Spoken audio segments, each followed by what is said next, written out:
America ఇరాన్కి సంబంధించి 15 రోజుల war break నేపథ్యంలో మొన్న 10వ తారీఖు నుంచి ఏదైతే పాకిస్తాన్ ఇస్లామాబాద్లో జరుగుతున్న శాంతి చర్చలు 21 గంటల పాటు సాగింది. దాదాపుగా 21 అవర్స్ పాటు ఈ చర్చలు జరిపినట్టుగా తెలుపుతున్నారు.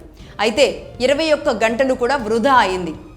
ఈ చర్చలు ఏవైతే ఉన్నాయో అవి ఫెయిల్ అయినాయి, విఫలమైనాయి.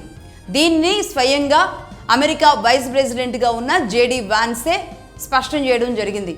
జేడీ వాన్స్ అమెరికా ఉపాధ్యక్షుడు, అమెరికా వైస్ ప్రెసిడెంట్, పాకిస్తాన్లో ఈ చర్చల్లో పాల్గొనడం జరిగింది. ఆయనే ఈ విషయాన్ని స్వయంగా మీడియా ముందు వెల్లడించడం జరిగింది. అయితే దీనికి కారణాలు ఏంటి? మనం చూస్తూనే ఉన్నాం. ప్రధానంగా 3 కారణాలు ఏదైతే చెబుతున్నారో, ముఖ్యంగా ఈ చర్చల ఎజెండాలో ఒక 15 అంశాలు ఉన్నప్పటికీ కూడా ప్రధానంగా 3 అంశాల చుట్టూ మాత్రమే ఈ చర్చ సాగింది. ఆ 3 వల్లే ఒక రకంగా ఈ యుద్ధం వచ్చింది. ఆ 3 ఏంటి అంటే, అమెరికా ఇప్పుడు కొత్తగా వినిపిస్తున్న, అంటే యుద్ధం మొదలైనప్పటి నుంచి కూడా మాట్లాడని మాట ఏదైతే ఉందో అది ఈ చర్చల్లో పెట్టింది.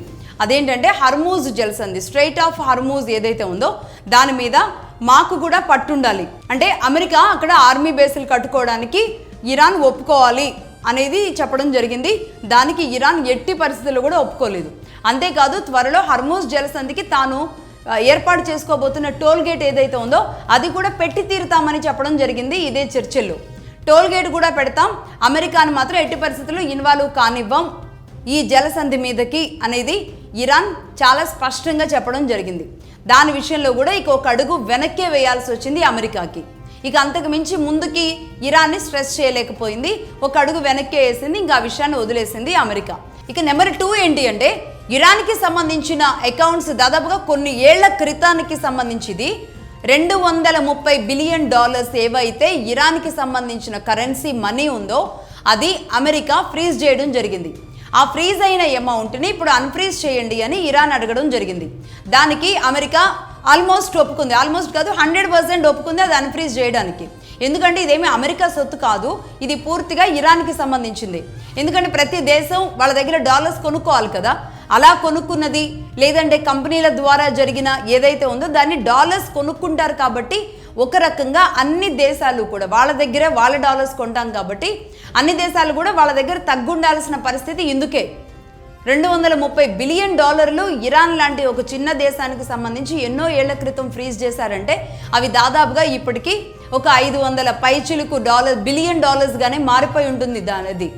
కాబట్టి మరి దాన్ని అన్ఫ్రీజ్ చేస్తాము అనేది అమెరికా కూడా మరి అంగీకరించింది. ఎందుకంటే అది పూర్తిగా తప్పు కాబట్టి అంగీకరించింది.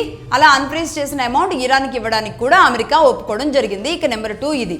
అలాగే నెంబర్ 3, ఇరాన్కి సంబంధించిన డ్యామేజ్ ఏదైతే ఉందో ఈ యుద్ధం కారణంగా జరిగిన డ్యామేజ్లో భాగంగా ఈ పునర్నిర్మాణం కానీ అక్కడ జరగాల్సిన ఏర్పాట్లు కానీ దానికి సంబంధించిన అంత బడ్జెట్ను కూడా అమెరికా నెత్తి మీదే పెట్టింది ఇరాన్. దాని విషయంలో ఒక్కసారిగా షాక్ అయింది. పునర్నిర్మాణం చేస్తాం మేమే నిర్మిస్తామని చెప్పిన ట్రంప్ మొన్నటి వరకు, బట్ ఈ విషయంలో అమెరికా ప్రతినిధులు ఈ చర్చలో వాళ్ళు పెట్టిన బడ్జెట్ చూసి షాక్ అయినట్టుగా తెలుస్తుంది. అయినప్పటికీ కూడా దాదాపుగా ఒక రకంగా కొంతవరకు అమెరికా ఇక్కడ ఒప్పుకుంది. అంటే ఈ ఇరాన్ పునర్నిర్మాణానికి సంబంధించి కొంత అమౌంట్ని ఇవ్వడానికి ఒప్పుకుంది. అంటే వీళ్ళ వల్లే కదా అంత పెద్ద నష్టం జరిగింది, వీళ్ళ వల్లే, కాబట్టి దాన్ని కొంతవరకు ఒప్పుకున్నట్టుగా తెలుస్తుంది. సో ఈ విధంగా అటు హర్మూజ్ విషయంలో వెనక్కి తగ్గింది, అన్ఫ్రీజ్ చేయాల్సిన అమౌంట్ విషయంలో కూడా ఓకే అంది అమెరికా. ఇలాగే పునర్నిర్మాణానికి కావాల్సిన ఏదైతే ఉందో దానికి కూడా అమెరికా నుంచి పూర్తిగా ఆ డ్యామేజ్ ఏదైతే ఉందో దానిలో భాగస్వామ్యం అవుతామంది. దాదాపుగా అన్ని అంశాల్లో కూడా ఒక కొలిక్కొస్తున్నట్టుగానే సాగిన ఈ చర్చలు ఒక్క దగ్గర మాత్రమే ఆగిపోయాయి. అదే ఒక మూట దగ్గర. మనం గతంలో కూడా మాట్లాడుకున్నాం. ఆ మూట తీసుకొని వచ్చిన అమెరికా ఈ యుద్ధంలో సూపర్ సక్సెస్ అయినట్టే. కాబట్టి ఆ మూట కోసమే గ్రౌండ్ ఇన్విజన్కి ఆర్మీని పంపించింది అని మనం చెప్పడం జరిగింది కదా. సో అదేదైతే ఉందో మొత్తానికి ఆ మూట దగ్గరే ఆగింది. ఆ మూటే ఎన్రిచ్డ్ యురేనియం, ఇరాన్లో ఉన్న 460.90 కేజెస్ యురేనియం ఏదైతే ఉందో ఆ మూట కోసమే అమెరికా గాలింపు. అలాగే మీరు ఏదైతే చేస్తున్నారో న్యూక్లియర్ పవర్కి సంబంధించి అదంతా జీరోకి తీసుకువెళ్ళాలి. అంటే మీరు టోటల్గా అది స్టాప్ చేసేయాలి. ఆ యురేనియం ఏదైతే ఉందో అది అమెరికాకి సరెండర్ చేసేయాలి.